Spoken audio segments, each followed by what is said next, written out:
Bem, meus queridos amigos e irmãos, muito boa noite.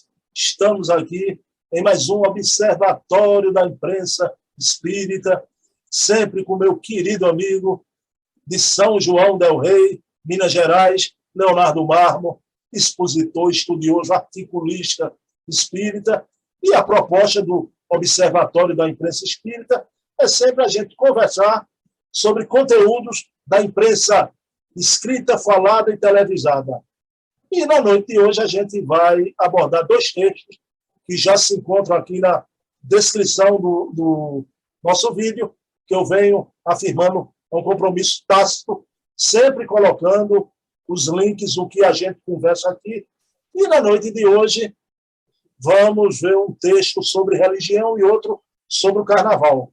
Mas antes de mais nada, eu vou iniciar, Marmo, a gente elevando o pensamento a Deus e agradecendo por mais essa oportunidade, uma oportunidade de diálogo, de reflexão a respeito de dois pontos importantes da nossa querida doutrina espírita, o conceito de religião e o carnaval na visão espírita, na visão dos espíritos. Então, pedindo permissão a Jesus, a quem tudo devemos, iniciamos o nosso Observatório da Imprensa Espírita da noite de hoje. Bom, meu querido Marmo, eu pensei esses dois textos, né? Um do espírita, que eu gosto muito, ele escreve bem ao longo do tempo, né? O Wellington Balbo, o que é espiritismo é religião, né? E outro do querido Emmanuel, um texto conhecidíssimo, Chico recebeu em 1939, né, o texto Carnaval. Tá? O Wellington Balbo, Marmo, eu vou dizer a você, eu busquei o texto no portal do Espírito. Né? E o texto do Emmanuel, eu usei um texto do site Verdade e Luz, a gente encontra em centenas de sites, né? É um texto conhecidíssimo do movimento espírita. O meu intuito é porque já se começa, você sabe como é o Brasil, né, Marco? Vai chegando o fim do ano, já se começa a falar em carnaval, e o que eu acho muito engraçado, né? A Covid recrudescendo na China, na Europa, mas aqui no Brasil, viu, Marco? Covid só vai aumentar depois do carnaval. A gente fica sossegado, porque até lá não tem Covid, né? Está tudo sob o mais perfeito controle. Mas, meu amigo, antes da gente começar a conversa, você deu uma lida, o que é que você achou mais ou menos? Dá para a gente conversar aqui esses dois textos? Boa noite. Boa noite, Bruno. Mais uma vez, uma alegria estar contigo, Bruno, e participar desse projeto, do seu canal, que é um canal que está impactando o movimento espírita positivamente. E eu tenho assistido, né, que você está vendo, eu tenho acompanhado todos os programas, muito bons, sou fã de todos, e tenho aprendido muito com os companheiros e fazendo novas amizades também. Então, sou beneficiário em todos os sentidos, né, pela oportunidade que você me dá e pela oportunidade de assistir os outros companheiros que você disponibiliza e oferece e interage de uma forma tão bacana e tão consciente doutrinariamente, né? Os artigos, eles são bem interessantes. Tem a velha questão se o espiritismo é ou não religião, e aí eu diria que essa questão envolve dois aspectos. Uma é o que seria religião, o tríplice aspecto em si, e a outra, os nossos apegos, às vezes a questão de palavras, né? Então, às vezes a discussão é mais de palavras do que da essência do significado do que a gente está discutindo. Mas, como você colocou muito bem, é um artigo muito bem escrito. Eu tive algum contato já pela internet com o nosso confrade Wellington Balbo. Ele é uma pessoa muito bacana, Bruno, muito acessível, muito receptivo. Eu já dei alguns toques. Uma vez eu entrei numa live que ele estava apresentando para assistir, ele falando muito bem, com muita qualidade doutrinária, e foi muito gentil comigo. É uma pessoa muito bacana, o Wellington Balbo, não conheço pessoalmente, mas pela internet parece uma pessoa muito legal e escreve muito bem, como você colocou. Eu sempre leio os comentários dele no Facebook, né? E alguns artigos que ele publica, e a gente vai acompanhando, se alguma coisa a gente está lendo, e o Wellington Balbo é um cara que escreve muito bem, tem um conteúdo muito bacana, ele escreve de uma forma trazendo a discussão espírita para situações do cotidiano, então ele tem um estilo muito interessante e que agrada muito o pessoal da internet, inclusive. Então, é um cara que escreve muito bem, eu gosto do material dele. E é uma questão interessante. Em relação ao carnaval, é aquela velha história, né? Hoje em dia, a gente tem muita dificuldade de falar, porque qualquer coisa soa um pouco moralista, um pouco farisaica, né? Então, mas é interessante, um comentário até que você fez aqui na abertura, antes da gente abrir, é interessante lembrar que o Emmanuel discutiu aquilo em 1939. Então, porque se a pessoa tirar o nome do Emmanuel e tirar a data, né? Vão falar, quem que é esse moralista que está... né? Vão dar uma bronca geral. Então, é uma questão interessante que ele remete à nossa reflexão. E aí, cada um tem a liberdade, tem a responsabilidade, tem a sua consciência, tem a lei de Deus íntima para avaliar o que é pertinente ou não e como vai aproveitar aquilo para dar direcionamento à conduta, em geral, na sua própria vida, na vida dos seus familiares, do seu núcleo mais íntimo. Então, aí é uma questão pessoal de lei íntima, né? E nós não vamos ditar regras para ninguém. Mas é interessante os espíritos alertarem a gente para esse ângulo da questão. Então, eu acho que são dois artigos muito interessantes, porque envolve a compreensão da doutrina espírita num todo e nessas consequências morais, né? Então, acho que há um link nas duas discussões. O que seriam as consequências morais? E como conduzir a aplicação dessas consequências para a gente não ser farisaico, cruel, hipócrita com os outros, mas não deixar também de aplicar um certo rigor a nós mesmos, para tentar conter as nossas más inclinações e gerar transformação moral, que é o que faz com que a gente seja reconhecido como verdadeiro espírita, e verdadeiro espírita cristão, e verdadeiro cristão, não é? Chico Xavier, para fechar esse comentário inicial, Chico Xavier dizia: eu dou a liberdade para cada um ser como quiser ser. A mim mesmo eu me exijo ser como eu devo, ser cada dia melhor. Então, eu acho que é um guia interessante para a gente evitar se permitir excessivamente e ficar descuidado e irresponsável em algumas áreas, mas também não ser vigia da moral alheia, que é um erro crasso, sempre condenado, inclusive por Jesus de Nazaré no Evangelho. Bom, meu amigo, pessoal, a gente acertou aqui, como o Marmo diz, tem uma conversa adrede aqui, a gente entra trocando figurinha, né? Eu e Marmo, a gente vai começar o observatório de hoje pelo texto do Wellington Balbo, né? Eu achei muita graça, eu estou ficando velho, viu, Marmo? Eu sou mais velho que você, né? Que ele lembrou os biscoitos Tostines, né? Os biscoitos Tostines, né? São gostosos porque são fresquinhos ou são fresquinhos porque são gostosos, né? Então, vendem mais porque são fresquinhos ou são fresquinhos porque vendem mais? Aí eu digo, meu Deus do céu, eu estou ficando velho, né? Porque ele falou lá no outro século, ele deve ter mais ou menos a minha faixa etária.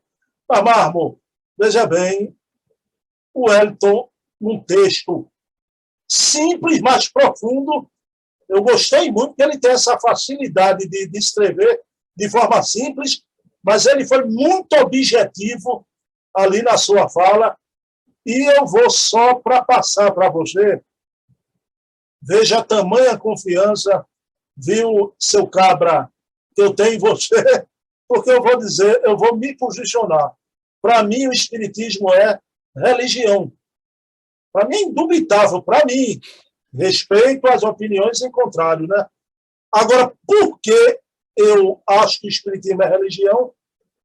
Por tudo que o Marmo vai falar aí, que eu nem sei. Mas eu tenho conversado ao longo do tempo já há meses com o Marmo, a sintonia da gente é tão grande que eu tenho certeza que o Marmo agora vai matar essa bola no peito aí e vai analisar o artigo do Wellington Balbo, que a conclusão do artigo também é maravilhosa, né? De forma simples, mas ele fecha com propriedade um grande final do seu texto, né? Mas, Marmo, e aí, o Espiritismo é religião? E o que você aprendeu aí do texto do Wellington Balbo? Eu diria que eu diria que sim, que é religião. Porque vamos pensar com respeito dos irmãos católicos, vamos pensar na missa católica. Vamos pensar na missa católica. Muitos de nós viemos de tradições católicas. A essência da missa é usar o vinho, aquele material que faz a hóstia, é ter um ritual. Aquilo ali é a essência? Não. Aquilo ali é a embalagem.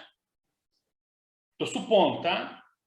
Estou admitindo que a essência é o Evangelho de Jesus.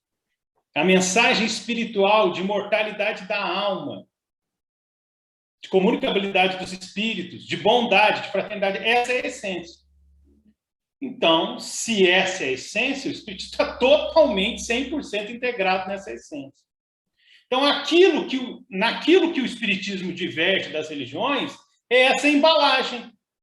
Os rituais, as roupas, os paramentos, as manifestações, as hierarquias, o fato de ser remunerado, de virar profissão, carreira, os locais sujeitos à peregrinação, porque são santificados, as datas, que tem a ver até com o tema do carnaval, as datas sagradas, as datas que não são sagradas, as datas que são homenagem.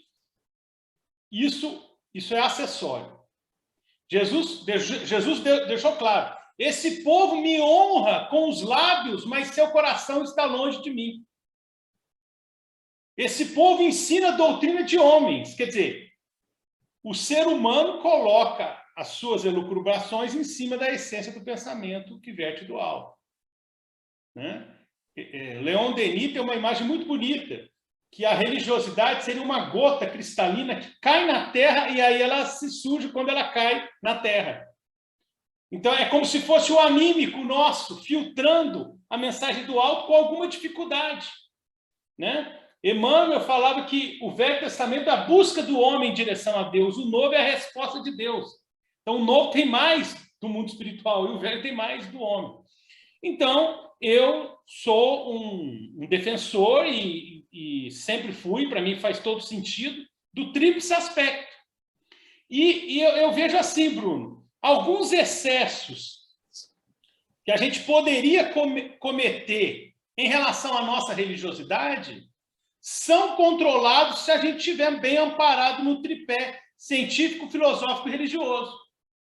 Porque quando a pessoa começa a ser religiosista demais, começa a exagerar, se ela está bem amparada num tripé, ela vai se permitir raciocinar de acordo com as suas bases científica e filosófica e vai falar, opa, estou exagerando um pouquinho. Então, esse tripé, ele é autocorretor, digamos assim, ele se equilibra. Porque quando a pessoa exagera um pouco, a própria base, o próprio entendimento das bases científicas fala, não, peraí, eu acho que eu estou falando alguma coisa que não tem tanto fundamento assim. Eu acho que eu estou exagerando. Vamos dar um passo atrás. Quando ela exagera em um comportamento que, de repente, ela percebe ou alguém faz alguma crítica, ela para e fala, não, mas será que isso filosoficamente é razoável? Será que eu estou fazendo uma reflexão profunda disso? Então, eu sou defensor e defendo para mim. Mas eu acho também que a gente não deve ficar brigando por isso. Porque defendo para mim e quando me pergunta, eu divulgo porque eu acho que é um entendimento mais completo. Mas é a religiosidade do ponto de vista moral. Se a pessoa falar assim, não, para mim é uma filosofia de causa científica e consequências morais e não é religião. Ok, se ela atuar bem no movimento, ok. Né? Porque tem uma coisa, a gente passa muito sutilmente, sem notar, da discussão da essência para a discussão da palavra. Perfeito, perfeito. Isso acontece demais, Bruno. Esses dias eu estava vendo no Facebook um comentário assim de um companheiro, de um confrade.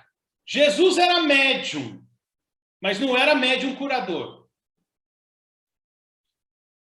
Será que a nossa discussão é discussão de palavras?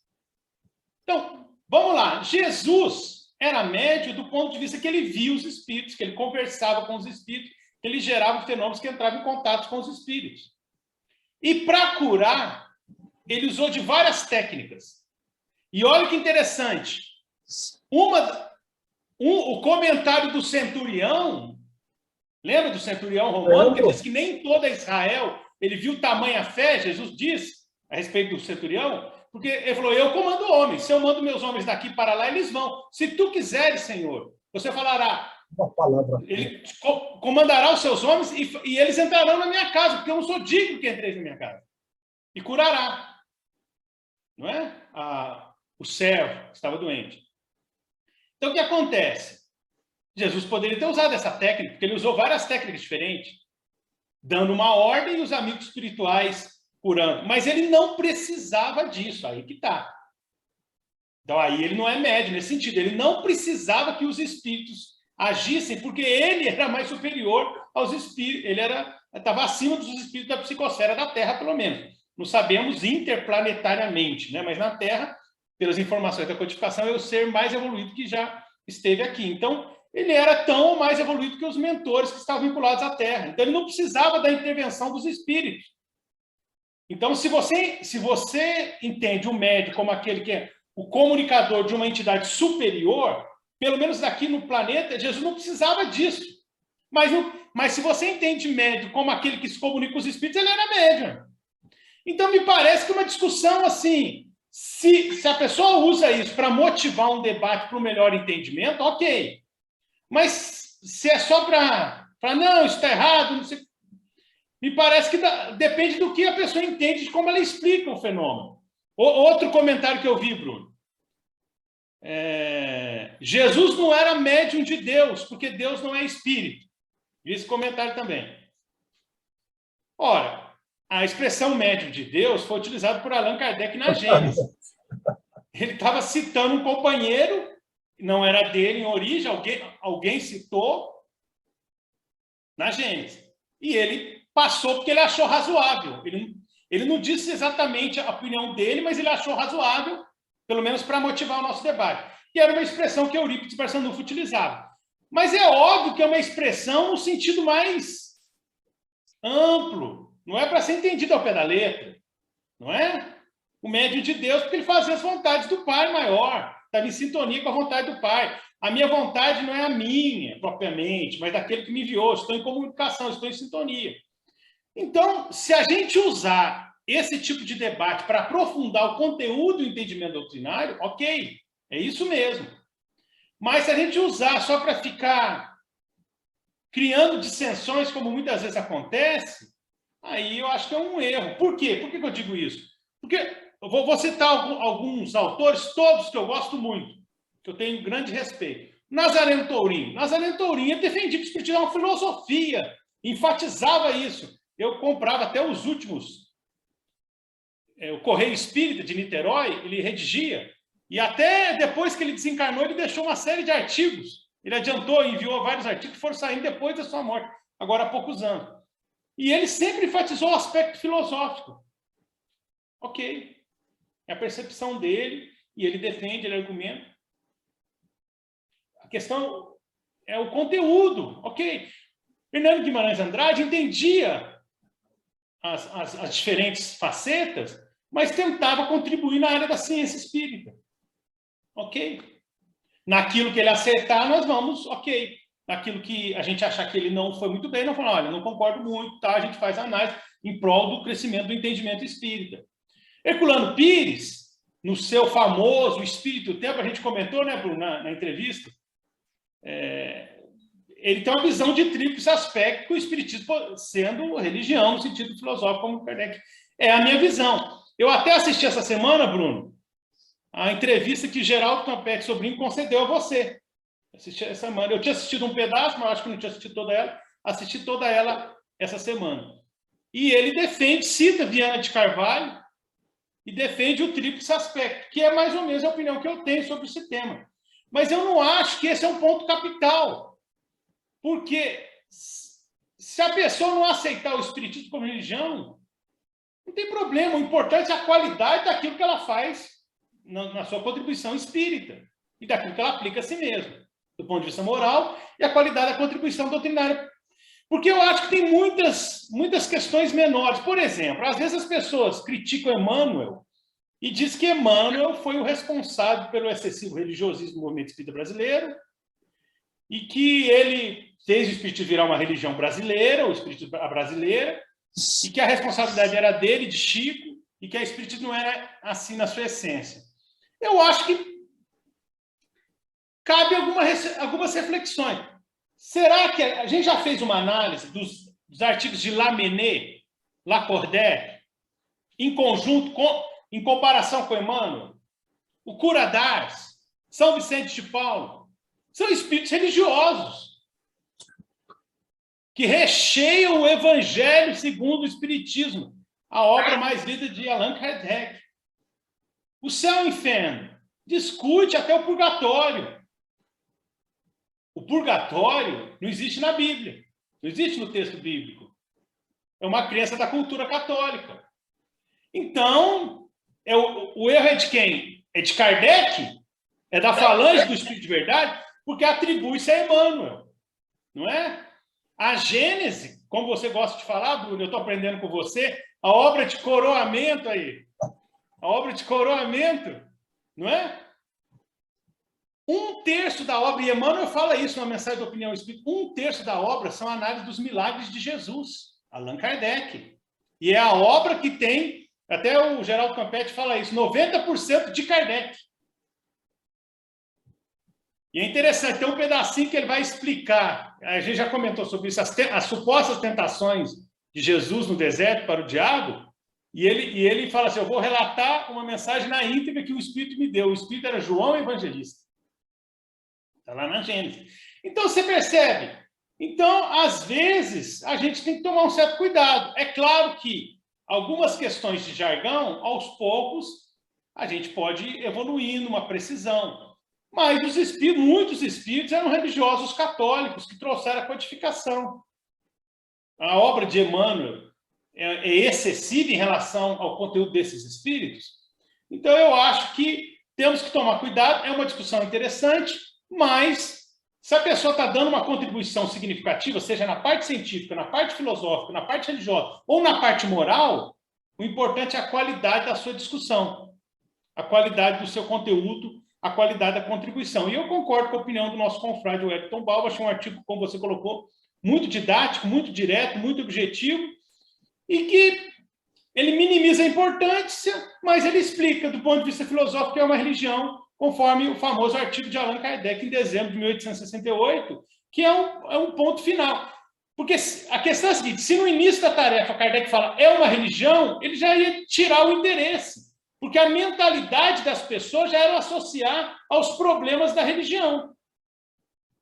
E aí, até analisando os comentários do nosso confrade francês Charles Kemp, né, Bruno, presidente da Federação Espírita Francesa, a gente entende um pouco por que Kardec evitou utilizar o termo, porque o termo tem uma conotação, digamos, mais negativa para os europeus do que para nós sul-americanos. Então, como baseia no fato paranormal, ou seja, a base é científica, porque analisa o fenômeno, mas não fica só no fenômeno, como a metapsíquica e a parapsicologia, faz as reflexões filosóficas, interpreta o fenômeno e chega nas consequências morais, mas que são consequências morais do ponto profundamente espiritualistas, conectadas a uma mentalidade espiritualista. Então, não é uma moral materialista, não é a moral pela moral, é a moral entendendo a nossa vida de espírito imortal. Então, eu fico com Herculano Pires. O espiritismo é ciência quando analisa o fenômeno. O espiritismo é filosofia quando interpreta o fenômeno. E o espiritismo é religião quando aplica essa base maravilhosa da compreensão da realidade na transformação de nós mesmos para melhor. Isso o professor Herculano Pires explicou na obra O Espírito e o Tempo. Eu acho que é por aí, Bruno. Então, Marmon, você foi muito feliz até quando abordou a visão laica, né?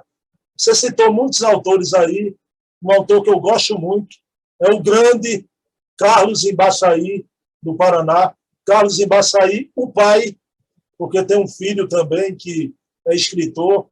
O Carlos Embaçaí tem aquela obra célebre, né? Religião, e onde ele mostra todo aquele delineamento, por ser a terceira revelação, vem abraçar todas as outras e completá-las. E o Emmanuel usa aquele termo muito apropriado do religare, que vem da antiguidade, né? Religar a criatura ao Criador. E o Wellington Barbo, que eu gostei muito, ele cita o discurso de Allan Kardec, dizendo que realmente que os espíritas se unissem em comunhão de pensamentos, de sentimentos, né? Aí sim essa religação entre os espíritas, como você disse, não brigar por terminologia. E o querido Charles Kent, Barbo, você observou bem, veja bem, ele tem aquela visão laica respeitável, e eu vou dizer até assim, Barbo, dentro do ponto de vista dele, coberto de razão, mas você preste atenção na última entrevista, quando ele fala da visão de Leon Denis, mesmo de autonomia. Né?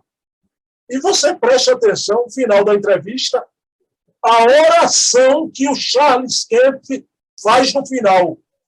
Em essência, ele estava ali no ato, como eu e você, eu e Marco compreendemos, no ato religioso. Embora se você perguntasse ao Charles, ele dissesse não, mas era. Então, é a questão da semântica da palavra. E agora, o laicismo é muito usado também, Marmo, ultimamente aqui no Brasil, quando junta com a questão ideológica. Né? Você falou Lamennais, Lacordaire, né? Foram católicos, né? Pois outro dia, Marmo, eu vi exatamente isso. Não vou dizer o nome para não quero polemizar. Alguém numa live falou que o Evangelho segundo o Espiritismo, né, é um livro de heteronomia, porque é um livro que estava ali os santos da igreja. E que o livro progressista, acredite, a palavra foi usada assim, o livro progressista era o livro dos espíritos. É que nem aquela história, daqui a pouco aí você vai discordar de Kardec, o Jesus médio de Deus. Então, tudo essa sarabanda toda, concordo com você, é uma questão de palavras, né, Marmo? Então, vamos buscar a essência, não é isso, Marmo? Jesus está direto no Livro dos Espíritos. O Livro dos Espíritos começa com Deus e perpassa Jesus de fora a fora. E o final ainda vai discutir céu, inferno e purgatório no seu finalzinho ali nas últimas questões da quarta parte.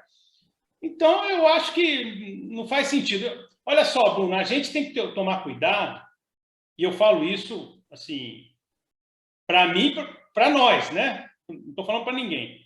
A gente tem que tomar cuidado para a nossa mente não nos enganar. Porque eu já vi, por exemplo, grupos que são de um pensamento basicamente Kardec estrito, né? Tem a expressão que eu já utilizei nos artigos que você gosta, Kardec estrito. Só que olha só, é Kardec estrito? Normalmente é Kardec estrito para combater André Luiz.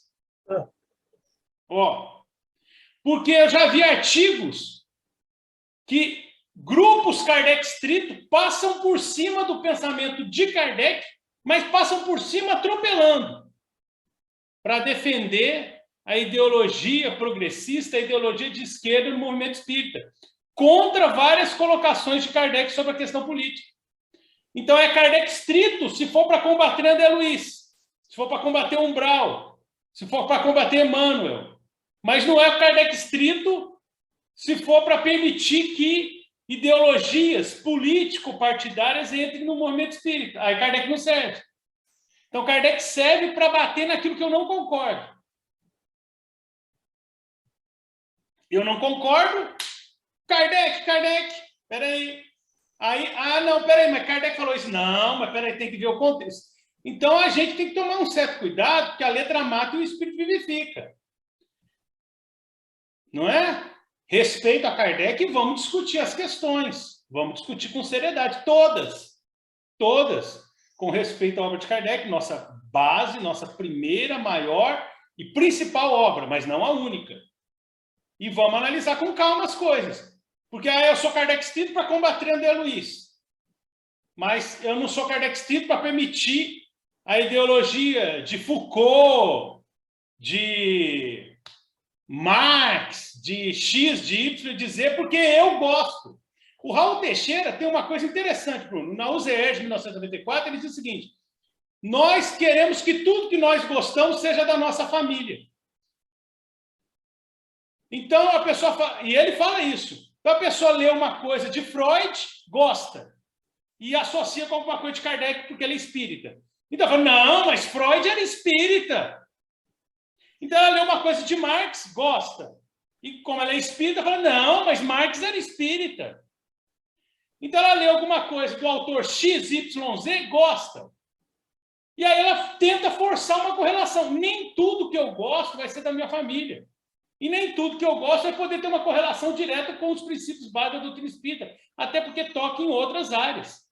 E não quer dizer que a minha interpretação seja mais correta. Então, vamos devagar, né, Bruno? Vamos estudar e vamos analisar. E vamos analisar cada caso. E vamos analisar o que está no texto de Kardec, mas as obras subsidiárias de qualidade também, para que o espiritismo não fique também estagnado em Kardec. Então, acho que é por aí. Não sei se eu... Meu amigo, aí, Marmo, vamos agora para o segundo momento, né? Lembrando aos queridos irmãos que os dois textos que estamos analisando estão aqui na descrição desse vídeo. Marmo, a mensagem de Emmanuel de 1939, Carnaval, recebida por Chico, se encontra em vários sites. Eu pensei do site Verdade e Luz. Né? Marmo, como você disse, eu não vou dizer nem meio termo, porque aí não cabe, porque o Emmanuel toca essa mensagem de Emmanuel, daria várias abordagens, né? Uma abordagem sociológica, uma abordagem até política, que ele entra nessa questão também, na mensagem. A essência toda é espiritual, mas eu me lembro muito, Marmo, dos antigos, né? Você se lembra do panem et circense, pão e circo, para desviar as massas dos verdadeiros interesses e problemas, né, da vida. Então, esse bem bolado ludibrio de idiotizar, imbecilizar as massas, né, vem desde da Roma antiga, né, com panem et circense. E a gente sabe que todos os governos, aqui no Nordeste, Marmo, o carnaval é uma febre. É Carnatal, que é de Natal, Rio Grande do Norte. Não é? Então, é o de João Pessoa. Recife nem se fala, né? Recife, você sabe que é a cidade do frevo. Agora, a gente conversou também um pouquinho, você colocou cuidado para a postura não ser de um farisaísmo atroz, porque o que eu sinto muito, Marmo, é que tem elementos do carnaval aqui na cultura pernambucana, rapaz, belos. Vou dizer a você, não sei se você já viu mesmo distante, a gente tem aqui uma cultura dos caboculinhos. Né? Agora, essa cultura, em qualquer época do ano, você pode ir numa cidade aqui, São Lourenço da Mata, e ver a manifestação dos caboclinhos, né? Que não é associada ao carnaval, mas o carnaval, inteligentemente, né, coloca os caboclinhos no carnaval. O frevo, que no passado tem frevos aqui belíssimos do Capiba. Eu entrevistei até um querido irmão espírita, Luiz Guimarães, que a vida toda foi um compositor de frevo, se tornou espírita. Engraçado que na entrevista, Marco, ele deu uma opinião igual a de Noel Rosa no livro do Divaldo, Das Fronteiras da Loucura, né? Quando Noel Rosa diz assim, né? Carnaval para mim é coisa do passado, hoje a caridade me é festa, né? São Luís Guimarães dizendo que foi válido, que ele gosta do frevo, acha belo, Mas do que se tornou o carnaval, aí, já entrando na pergunta que eu quero te fazer, Marco. O carnaval, o que se tornou esse fenômeno de massa, né, midiático, a exploração aí assume, né, um tsunami, mas de consequências. E aí a gente lembrou aqui, Marlon, dizendo para você, Marlon, a mensagem é de 1939, quando ainda não tinha todos esses interesses econômicos, comerciais, midiáticos, em cima do carnaval. Então, Marlon, eu te pergunto, esse olhar caridoso, sem ser um olhar de farisaísmo, mas como a gente também enxergar esse lado nocivo que os espíritos parecem apontar, e verdadeiramente apontam, né?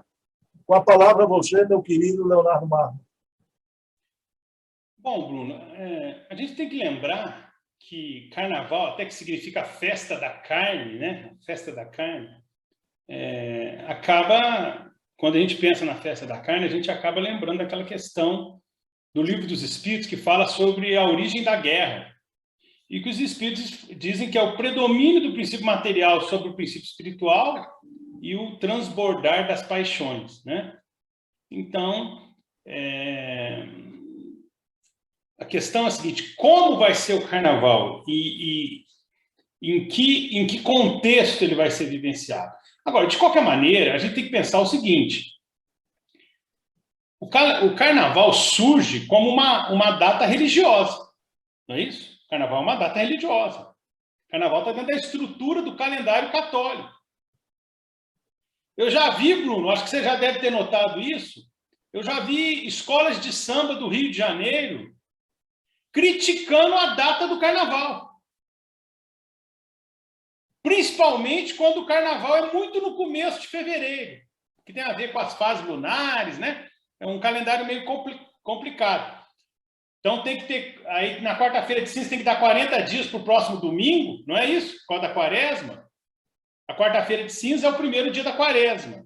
E aí tem que contar 40, tem que cair no domingo. Então é um calendário super complicado. Por isso que tem ano que o carnaval começa logo no comecinho de fevereiro e tem ano que começa em março, cai em março. Aliás, como ano que vem, né? Ano que vem, a terça-feira de carnaval, se eu não estou enganado, é 1º de março de 2022. Então, o que acontece? A gente sempre repete nas palestras espíritas, né, Bruno, nos estudos, Dia das Mães não é o Dia das Mães, o segundo domingo de maio. Dia das Mães é todos os dias, são todos os dias. O Natal, o pobre não sente fome só no Natal. Até a Mansão do Caminho está fazendo Natal prolongado, Natal contínuo, Natal permanente, né? Não é isso que a gente fala? Então, se você tem que agradar sua mãe, você tem que agradar todos os dias, porque você vai agradar só no dia que ela é lembrada. É um dia santo e os outros dias não são santos. Então, se a gente tem esse raciocínio para os dias notáveis, para as iniciativas do bem, seria o caso de perguntar: eu tenho que ter responsabilidade perante as minhas atitudes e até perante a minha maneira de brincar, não é? Brincar, divertir, frequentar festas. Como fazer isso de uma forma sadia e educada? Aquilo que o Divaldo Pereira Franco chama de alegria comedida, não é? Como fazer? É uma preocupação de todos os dias. Aí no carnaval não é uma preocupação? Então vale o mesmo. Se todos os dias são os dias das mães, todos os dias são o Natal, no carnaval eu tenho que afrouxar minha responsabilidade, minha consciência ética? Então é uma questão que se coloca, não é? Devemos ter o mesmo comportamento, porque não é o calendário que deve impor o meu comportamento moral, é a minha consciência. Jesus Cristo disse: o sábado foi criado para o homem, não o homem para o sábado.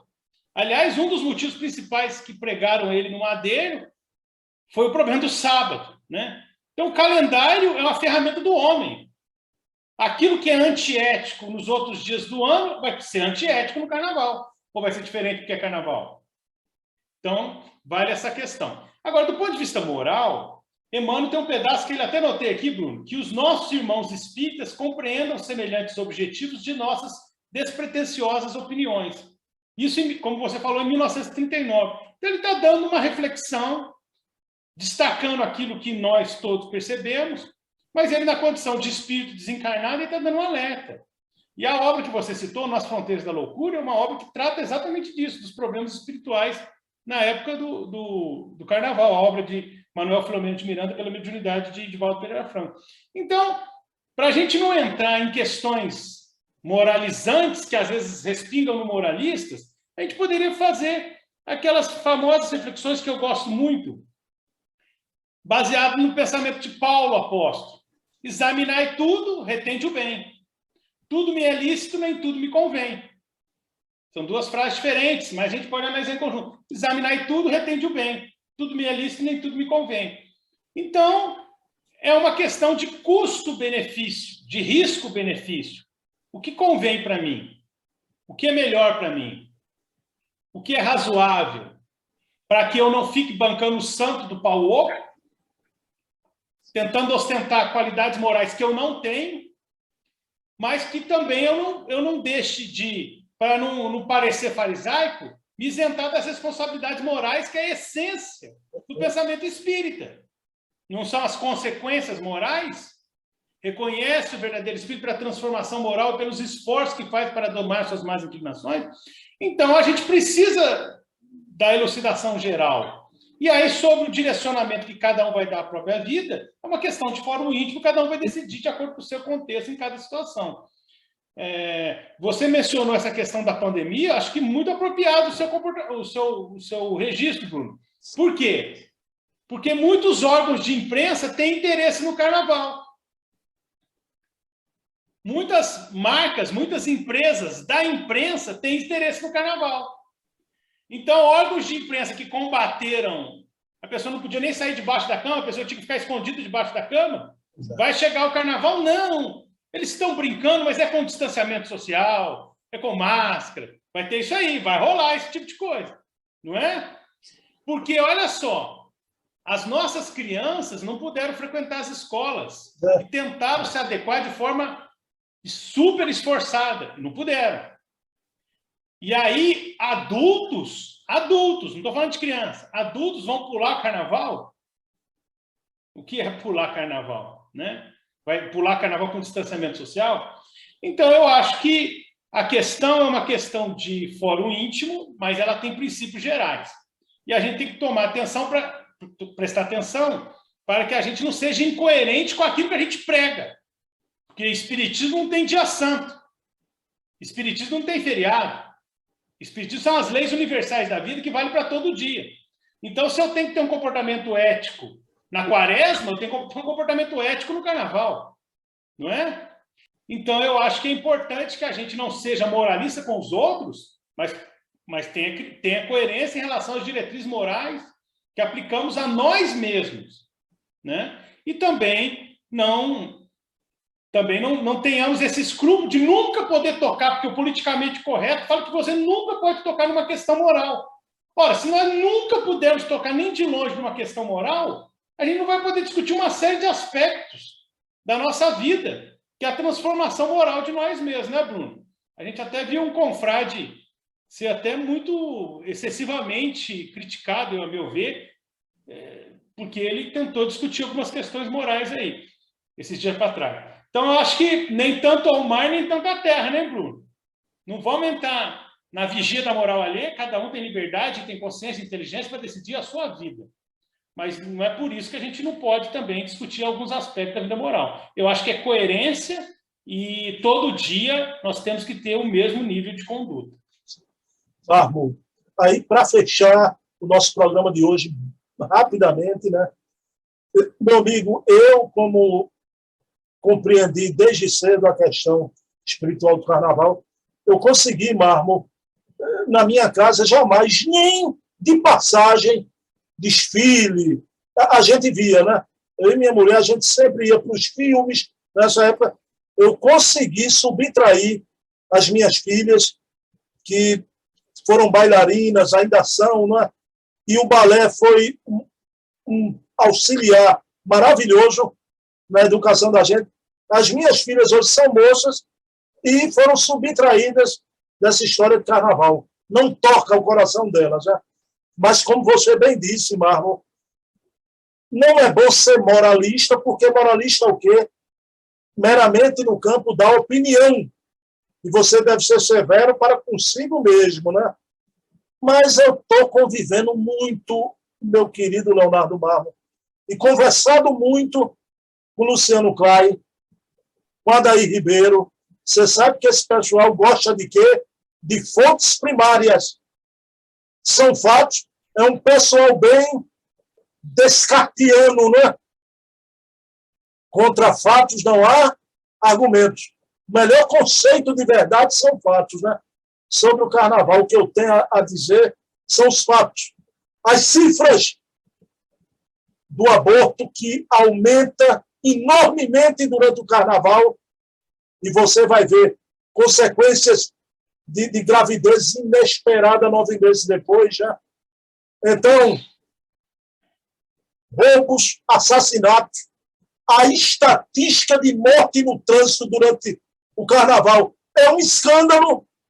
Então, me permitam dizer, eu não vejo onde se encontra esse benefício do carnavale, porque, segundo a minha visão do espiritismo, carnavale, carne nada vale, a não ser em função do espírito, né?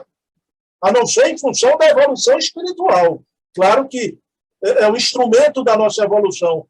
Mas, Marmo, aí encerrando, lembrando o texto do Emmanuel, ele disse que muito cuidado que nesses momentos de indisciplina sentimental há um largo acesso das forças das trevas, que às vezes uma encarnação só não basta para reparar, fazer os reparos precisos, né?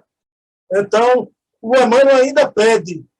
Hoje a gente vê, eu sou de uma casa espírita, que é um lar geriátrico, que é tido aqui em Pernambuco, Marmo, então, como uma casa padrão pelo Ministério Público, elogiada pelo Ministério Público, mas as verbas escasseiam. E você vê, aqui tem, em Pernambuco, às vezes, racionamento d'água, mas na semana pré-carnaval se perfuma com água perfumada as ladeiras de Olinda, preparando para a folia. Quer dizer, isso é um esculacho. Realmente é um bem bolado ludibrio, né? Para o povo imbecilizar as massas, idiotizar as massas, e me permita dizer, não, porque os problemas diminuem. Lê de engano, os problemas aumentam e depois do carnaval fica a sensação de desilusão. Me permite ser uma expressão minha de muitos anos, Marlon. Durante o carnaval, o que é que a gente vê? Tem gente por aí quebrando a cara, crente que é feliz, sem perceber a ilusão que sofre, o assédio que sofre nos dois planos da vida, né? Agora, concordo com você, isso é de fórum íntimo. Cada um faça com a sua vida o que quiser e você não é censor. Agora, quem avisa, amigo, é. A religião dos espíritos é a religião do amor, da amizade. O que eles colocam aí é suficiente para a gente pensar maduramente nessas questões, né, Marco? A doutrina espírita nos ensina responsabilidade, né, Bruno? E, obviamente, a gente tenta se informar, trocar ideias, procurar as informações mais corretas de vários aspectos da vida. E a decisão final é de cada um, mas você levantou parâmetros interessantes, né? Baseado, inclusive, nos dados estatísticos. Quais são as prioridades? Não é? Quais são as prioridades? O que é prioritário, o que é necessário, o que é útil, mas não é prioritário, o que é conforto e o que é totalmente supérfluo. Então, nós temos que analisar isso. Porque, às vezes, a gente reclama de pagar o gás, mas não reclama de um gasto excessivo para vivenciar uma determinada experiência que pode não ser essencial para a nossa felicidade, para a nossa plenitude, para o nosso bem-estar. Então, um pouco dos gastos, você falou da questão da água, um pouco dos gastos, da prioridade do emprego em A ou B, tem a ver com a nossa consciência de responsabilidade. Então, e de risco também, né, Bruno? Porque uma questão não é só o gasto, mas também o risco. Você colocou a questão do trânsito, porque a imprensa, muitas vezes, a imprensa, durante várias décadas, combateu o cigarro, mas não combateu o álcool. Não combateu o álcool, não é? Eu nunca vi ninguém falar que fumou não sei quantos cigarros, aí bateu na mulher. Eu nunca vi ninguém falar que fumou não sei quantos cigarros, aí bateu o carro. Então, o álcool gera consequências tão ruins ou até piores do que o próprio cigarro. Eu lembro disso, eu fiz farmácia bioquímica na graduação, e na aula de toxicologia tinha até um gráfico interessante que a professora apresentou, né, do 7º período, professor Maria Elisa, do efeito da dependência do álcool. Eu fiquei até surpreso, porque eu achei até que o cigarro... Ela apresentou alguns dados interessantes sobre isso. Então, o problema não é esse. O problema é que, como nós vivemos numa sociedade, né, Bruno? Às vezes você está bem, mas você se coloca num risco em função da situação do ambiente, né? Você tem uma atitude até bastante cuidadosa. Então, eu acho que a gente tem que ter consciência e responsabilidade para tentar viver com paz, com tranquilidade individualmente, mas também coletivamente. E a gente tem que tomar certo cuidado, né, para evitar gerar riscos para nós e para os outros, e sofrer os riscos que os outros estão gerando, porque isso também é causa e efeito. Isso também é responsabilidade. Então, acho que é por aí, a gente tem que tomar cuidado. E, obviamente, nós, como espíritas, né, Bruno, você frisou bem esse ponto, não ignoramos o problema da obsessão, não ignoramos o problema da influência espiritual. Nós nem estamos entrando muito nessa área. Porque, obviamente, as implicações ficam mais claras em vários aspectos se a gente olhar esse ângulo. Aí eu citaria as obras de André Luiz, as obras de Manuel Filomeno de Miranda, além das obras do próprio codificador Allan Kardec. Hoje nos encontramos no dia 22 de novembro, segunda-feira, né? Amanhã é uma data histórica, é o 23 de novembro, a data de nascimento de Dona Amélie Gabriele Boudet, não é? Mas também fica aqui a minha homenagem respeitosa, né, a Dona Juliana Lyon, que é a esposa do meu querido Leonardo Marmo. Que coisa! Ô Marmo, vocês quando se conheceram, você já era espírita? Já era espírita. E te chamou a atenção quando ela disse que meu aniversário é dia 23 de novembro, olha a data de Amélie Boudet. Te chamou a atenção isso? A gente participava de encontros assim, espíritas, Bruno.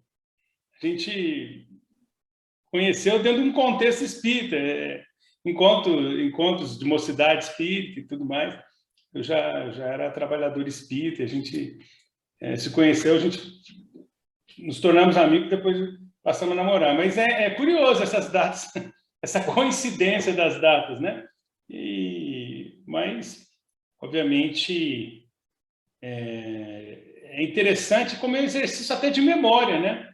Porque nós sabemos que a grande Amélie Gabriele Boudet foi talvez a principal colaboradora de Allan Kardec. Kardec trabalhou muito sozinho. Alexandre Delane talvez tenha sido um grande colaborador. Flammarion foi um grande colaborador, mas se afastou um pouquinho, teve uma relação meio complicada com Kardec. Então, Kardec foi um trabalhador que fez muita coisa sozinho. E a Amélie ajudou muito. Então, para mim, pelo menos, é interessante, porque lembrando do aniversário da minha esposa, eu lembro do aniversário de Amélie, que é uma pessoa muito importante e esquecida do movimento espírita. Então, é um exercício para a gente lembrar dele e agradecer pela contribuição tão fantástica que ela deu. E que os nossos amigos saibam, né, que a Amélie Boudet ajudava Kardec. Pessoal, quando o Marmo está enrolado aqui na tecnologia, quem resolve é a Dona Juliana, viu? Ela vem aqui no instante, arruma as coisas, viu? Mas, Marmo, respeitosamente, viu? Dê um abraço nela, que ela seja feliz, né? E que vocês sigam nesse caminho tão digno, né? Criando os meninos e vivenciando como um casal, né? A beleza de ser espírita, um casal espírita, né? Meu irmão, a prece é contigo, Marco. Vamos lá.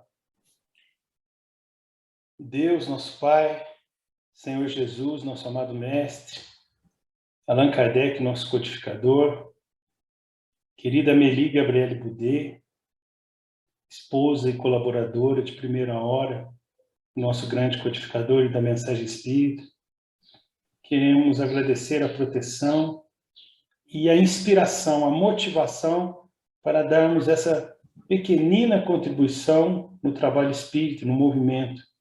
Nós, Bruno Tavares e eu, apenas soldados rasos do exército da mensagem espírita, pequenos colaboradores tentando contribuir nesse trabalho de divulgação espírita, expandindo a tarefa do Centro Espírita também para a internet.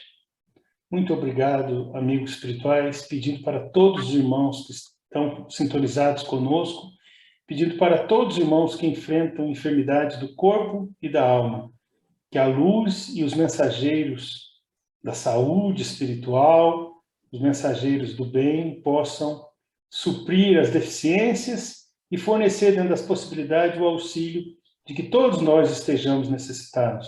Muito obrigado, Pai de amor. Muito obrigado, amigos espirituais. Que assim seja. Bom, Marmão, amigão, até semana que vem. Pessoal, segunda que vem, 20 horas, estaremos aqui com o Observatório da Imprensa Espírita, conversando sobre as coisas aí que acontecem, né? Paz e bem, que Jesus nos abençoe.